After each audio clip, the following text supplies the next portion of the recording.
The 11th chapter is titled The Universal Form, a most extraordinary sight to behold, never before beheld by anybody except Arjuna. Arjuna requested Krishna to show this form in which Krishna manifests within the material world, an imaginary form, a terrible form to behold. When Arjuna saw that, he was struck with wonder. At the same time, he was also terrified. It was a very fearsome sight. Awesome. He became so overwhelmed with fear that finally he requested Krishna to withdraw that vision and present himself as he was. Then Arjuna became very happy to see Krishna as he was in his original form. Then Krishna says, "The vision that I have given you for the universal form is very confidential. Very few, nobody actually before you has seen it. And this form that I am showing you now, as I stand before you, my original form, that is even more confidential." And then he speaks text 54, which is the second last verse of this 11th chapter. Bhaktyatvananyaya shakya aham evam vidhorjuna gyatum drashtum cha tattvena praveshtum cha parantapa.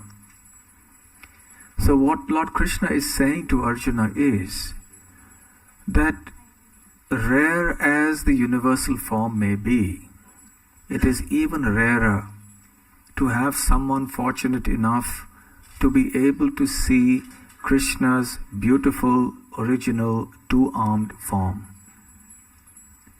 Even if many see it, they don't understand the significance of it because they don't have devotion. For example, Duryodhana saw Krishna's same two-armed form that Arjuna saw. Many demons like Shalva and so on, Shishupal, they saw Krishna's form, the same form.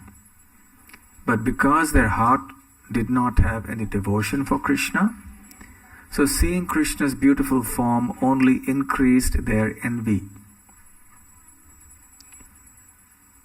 So this sight of Krishna and his most beautiful form can be appreciated only by those who have devotion. This is what is confidential about it.